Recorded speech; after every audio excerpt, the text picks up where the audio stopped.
Will they divorce, or do you want them to keep going in the relationship? Keep going. You can't divorce. I mean, that's not a real thing.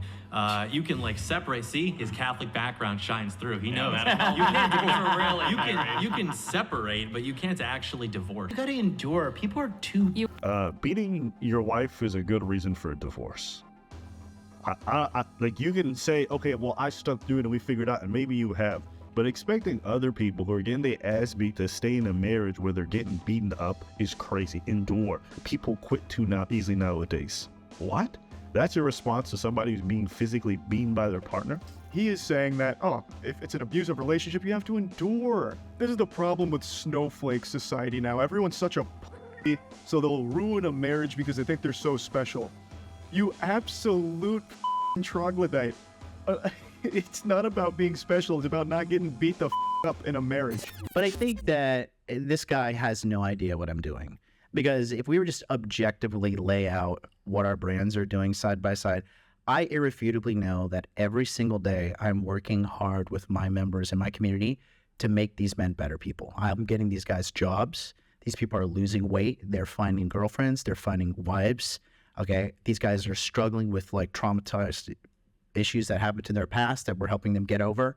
I know my conscience is clear. This guy can sit here and pretend to be some moral authority and manipulate the public opinion of me by saying like, oh, this guy, because I guess what they're trying to say is like, if a man is continuously beating a woman in a relationship, physical abuse, yeah. Right. So they're trying to say that I'm saying that if a man is continuously beating a woman in a relationship, that he that she should stay and endure the thing. That's not what I said at all. What I'm trying to say is that I think a lot of times, especially now in today's culture, where we're incentivized to divorce, women more so than men, and women are initiating 78% of these divorces on top of that. All I'm saying is that I think that a lot of these cases are when people are just like, they're just giving up. Mm-hmm. Because back in the day, like, you didn't have the luxury of giving up. And if you just look at the data, when you do divorce, everybody gets messed up, and the kids are the ones that take the most damage. And I think that because right now, America is kind of in this place where everybody's like, yeah, I'm this me individual person, and then like, I live my life this way, therefore everybody should accept me regardless of like the negative consequences that come with this lifestyle as well. Like, I know Destiny and Melina, is that her name? Yeah. Melina, they are in an open relationship, but also has a 92% failure rate. Yeah. So they're kind of like, yeah, well, it works for us. We're not saying it will work for you. Well, I mean, like, with the 92% failure rate, like, people are sitting around waiting. Well, they also say that they wouldn't recommend that for other people, and that if you're going to have a child, don't do this. Like, they're very open about that. So that to me means there is an acknowledgement that what they're doing is not ideal, you know, in terms of longevity. Right. And so going back to the guy trying to smear me here, right? That's not what I'm saying. And I think anybody who thinks that I would say for a man to continuously beat a woman and a woman just to, you know, buckle down and tolerate it, sister, like, that's not what I'm saying. So if anybody thinks my takeaway was this from the exchange. I think the meat of what you were getting at, in my perception, was that people give up on relationships too easily these days. Everything. They have a fight and suddenly they're on Instagram scrolling, and the ex-boyfriend from 20 years ago is brought back in because you see the past through rose-colored glasses. You have a fight, you know, any little conflict.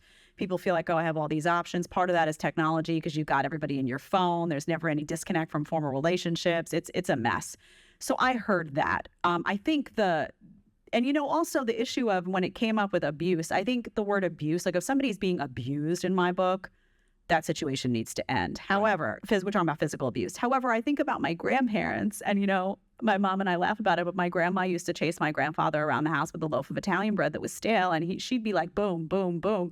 And we all laughed about it, but in modern days, that would be like, that's abusive. You know, it wasn't abusive then. It was like her, and every now and then she'd crack him one, to be perfectly honest. She was like a little Italian old lady. I never saw him hit her, but she'd crack him one, and it would be in mostly jest, but there was also like, you know, there was some level of just, that was the culture.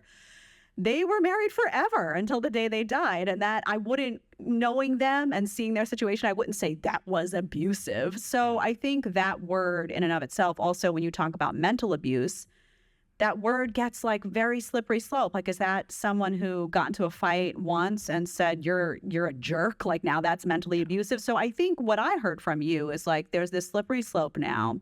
Everything is being called abuse. Maybe we should sit back and just remember to take our relationships seriously and only stop those relationships if there's really something going on that's damaging. It's spot on. Because like anybody who's dating right now, if you talk to a girl who recently broke up with a guy, what was he? He was a narcissist and he was toxic.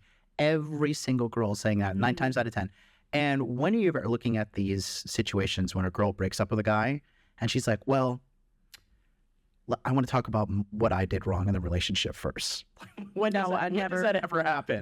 Never. He was just the most awful tyrant and she was just the innocent victim. Angelic. Holding it together for society. She's got the halo and he's got the devil's horns, right? And the reality is so far from that, because a lot of people are going to have trouble with relationships, and there is a distribution of accountability for if a relationship goes south, and it's not 50-50. Sometimes men do more problems than women, sometimes women do more problems than men. But at the end of the day, going back to it, who is the one breaking up families in America? Who is the one initiating these divorces? It's not men.